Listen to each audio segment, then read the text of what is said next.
మీ business ఏదైనా మీ ఊర్లో promotion చేయాలంటే అది సుమన్ టీవీతోనే సాధ్యం. ఇప్పుడే సంప్రదించండి. Right, welcome to Suman TV. నేను మీ చందు యాదవ్. సో ఈ మధ్య కాలంలో చూసుకున్నట్లయితే చదువుతున్న విద్యార్థులు అకారణంగా చనిపోతున్నారు. అది వర్క్ ప్రెజర్ వల్ల చనిపోతున్నారా, లేకపోతే స్ట్రెస్ ఎక్కువై చనిపోతున్నారా, లేకపోతే చదివే కాలేజీలో ఏమైనా ప్రాబ్లం అయి చనిపోతున్నారా, ఇవన్నీ పక్కన పెడితే ఈరోజు అనకాపల్లి జిల్లా సర్వసిద్ధి రాయవరం అనే ఊర్లో ఒక ఇంటర్ చదువుతున్నటువంటి సృజన అనే ఒక విద్యార్థి ఇంట్లో ఎవరూ లేని సమయంలో చూసుకొని అయితే ఇంటర్ చదివి ఇంగ్లీష్ ఎగ్జామ్ కూడా రాసి వచ్చిన తర్వాత ఇంట్లో ఎవరు లేని సమయం చూసి ఒక రాసింది. అమ్మ నన్ను క్షమించండి, నాకు హెల్త్ ఇష్యూ వల్ల నేను చనిపోతున్నాను అంటూ సంఘటన అయితే చాలా కలకలం రేపింది. దీంతో చుట్టుపక్కల గ్రామస్తులందరూ కూడా వచ్చి కన్నీరు మున్నీరుగా వినిపిస్తున్నారు. అయితే అసలు ఏం జరిగింది సృజన విషయంలో, అసలు కాలేజీలో ఏమైనా జరిగిందా, లేకపోతే ఎగ్జామ్ సరిగా రాయలేదా, ఎందువల్ల చనిపోయింది అనే కోణంలో పోలీసులు కూడా దర్యాప్తు చేస్తా ఉన్నారు. ఏదేమైనప్పుడు కూడా ఈరోజు ఎంత దర్యాప్తు జరిగినా కూడా ఈరోజు ఒక విద్యార్థి నేటి బాలలే రేపటి పౌరులు అంటారు, మంచిగా చదువుతుంది.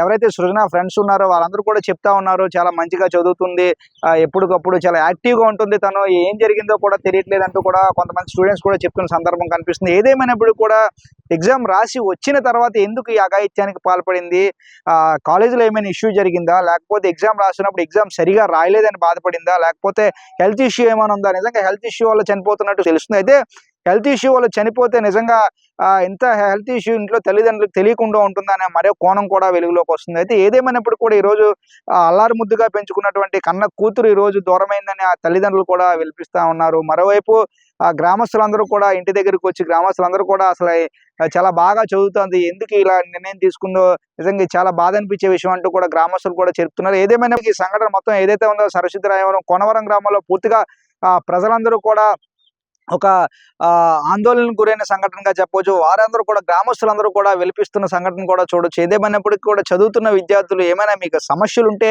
ఇంట్లో తల్లిదండ్రులకు చెప్పాలి, లేకపోతే ఎడ్యుకేషన్ పరంగా సమస్యలు ఉంటే అర్థమవు లాంగ్వేజ్ విషయంలో కానీ ఏమైనా సమస్యలు ఉంటే మన ఫ్రెండ్స్కి కానీ, లేకపోతే కాలేజీలో ఉన్న టీచర్స్కి కానీ, లేకపోతే మన ఇంట్లో తల్లిదండ్రులు కానీ షేర్ చేసుకోవాలి. షేర్ చేసుకున్నట్లయితే ఎంత సమస్య అయినా చాలా చిన్నదిగా కనబడుతుంది. అట్లా కాకుండా షేర్ చేసుకుండా మనలో మనమే మదన పడుతూ మనలో మనం ఇబ్బంది పడుతూ ఉంటే అది చిన్న సమస్య అయినా కూడా చాలా పెద్దగా కనపడుతుంది. ఈరోజు చాలా ఆత్మహత్యలు అన్నిటికీ కూడా కొన్ని తెలిసి తెలియక తీసుకునే నిర్ణయాలు, మరి కొన్ని చిన్న కారణాలకే యువత అంతా కూడా చనిపోతూ ఉన్నారు. నిజంగా దీనిపైన ఆ కాలేజీల్లో కావచ్చు, స్కూల్స్లో కావచ్చు, ప్రతి ఒక్కరికి కూడా సైకాలజీకి సంబంధించిన అవగాహన సదస్సులు కూడా నిర్వహించవలసిన ఆవశ్యకత ఉంది. ఈరోజు సృజన విషయం జరిగింది, రేపు మరొకరి విషయంలో ఎట్లా జరగకూడదంటే ఎవరైతే ఉన్నారో స్కూల్లో టీచర్స్ కావచ్చు, ఇంట్లో పేరెంట్స్ కావచ్చు, వీరందరూ కూడా వాళ్ళకి కొంత అవేర్నెస్ కనిపించాలి. ఎందుకంటే మార్క్స్ ఒకటే కాదు మన భవిష్యత్తును డిసైడ్ చేసేది. ఇంకా సమాజంలో మనం ఎలాగ బతకాలంటే మార్క్స్ ఒకటే సరిపోవు. ఎందుకంటే ఈరోజు సొసైటీని లీడ్ చేయాలంటే ఆ మహిళలందరూ కూడా ఉన్నత రంగంలో ఉన్నారు. నిజంగా ఈరోజు ఇటువంటి ఘటన నిజంగా సమాజాన్ని ఏ విధంగా నడిపిస్తుంది అనేది కూడా పలు ప్రశ్నలకు అయితే తావిస్తుంది. అయితే ఈరోజు సృజన విషయం అసలు ఎందుకు అట్లా చేసింది, ఈ వెనకతలు ఏమైనా కారణం ఉందా, బలమైన కారణం ఉందా, లేకపోతే ఎగ్జామ్ సరిగా రాయలేదా, లేకపోతే ఎవరైనా వేడిపించారా, లేకపోతే ఇంకా ఏముంది అనే విషయాలు పోలీసులు ఇప్పటికే సంఘటనా స్థలానికి చేరుకొని కేసును నమోదు చేసి దర్యాప్తు చేస్తా ఉన్నారు. విచారణ కూడా వేగవంతం చేస్తున్నారు. ఇప్పటికైనా విద్యార్థులు ఇటువంటి నిర్ణయాలు, తొందరపాటు నిర్ణయాలు తీసుకొని మీ జీవితాన్ని ఇట్లా చేయడం కరెక్ట్ కాదు. మరి ఆమె చనిపోవడానికి కారణం అంటే ఏమీ లేదండి, మంచి స్టూడెంటు, బాగా చదువుకుండేది.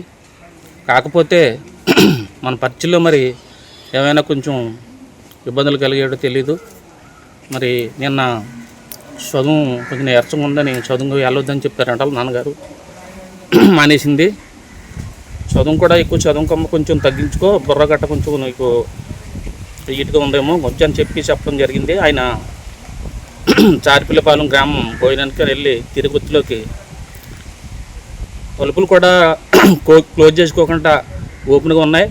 ఆయన గదిలోకి వెళ్తలోకి ఫ్యాన్కి ఉరు వేసుకొని చూసాడైనా మరి జరిగిన ఇది.